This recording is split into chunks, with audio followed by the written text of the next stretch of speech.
sa yaman ni Lola. Hatid ng new best ever Sunsilk, Nescafe Classic, at Ariel Antibac with power of safeguard. Ang nakaraan sa yaman ni Lola. Natapos na sa High Fashion Challenge ang unang 4 na modelo nating kalahok. Kita nyo naman, kahit gaano kataas ang kanilang pagkakalambitin sa building, go pa rin sila ng go sa kanilang posing.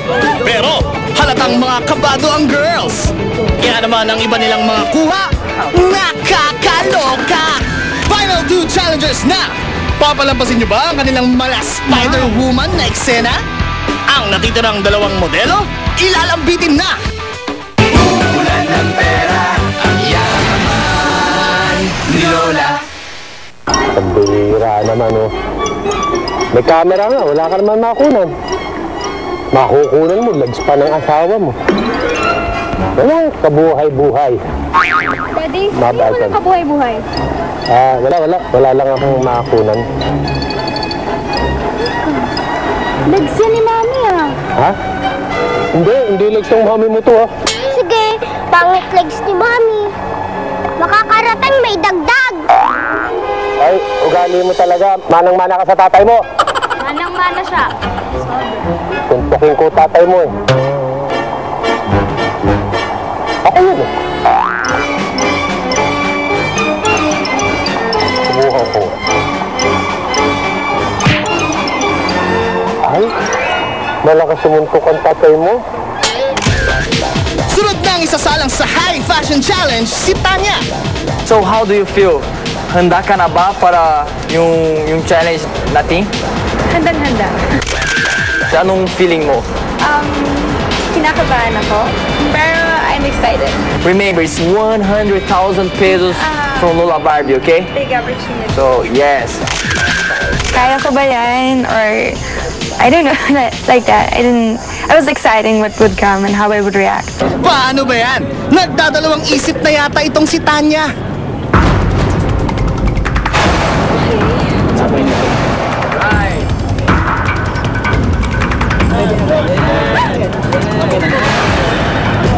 I was shouting. I didn't think any word at that time. I was just shouting. I was like, oh my gosh, I didn't expect this one. Don't worry. Just relax. Yes, exactly. Enjoy. Oh my gosh, I was not stepping anymore on the building or on something, which makes me a little bit of, okay, what will happen now? Can I come down safe? Yes, that's what I've been talking about, baby. Lakad sa baba. Enjoy, smile, confident. Hindi kaya sila na ano yan? Yung ang dumi-dumi ng mga paa nila. Pero daman-daman nila. Ang ginagawa nila, ne? Ngayon umuulan pa naman, putik na Ay, wala. Di pala. Biro-biro, mogil-mogil. Pero nakita mo, oh, kung gaano ang galaw nila, ganun din ang galaw ng kanilang mga damit.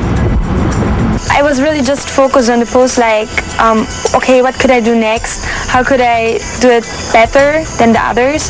I was not really looking down or focusing on that it is like that high. Kasi lalo siguro ako matatakot. Kahit umulan si Tanya, go pa rin. Ayos.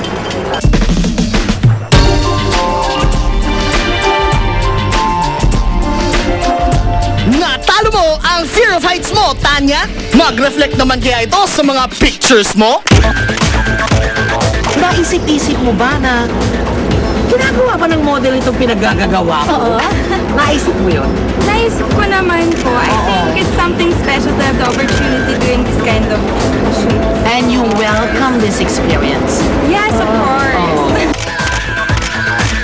I was just like, try to find my best side and try to overcome it with the kind of poses. I did not really think about it like, okay, what side would look better? I just done it and tried it. Oh, Tanya, nalaglag ba ang wallet mo? Tanya, alam ko na isisigaw mo dyan sa picture na yan. Medyo darna!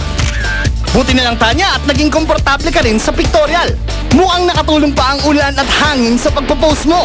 So usually with every step, it went better, and at the end I must say I really enjoyed it, and it was, oh my gosh, I would do it again.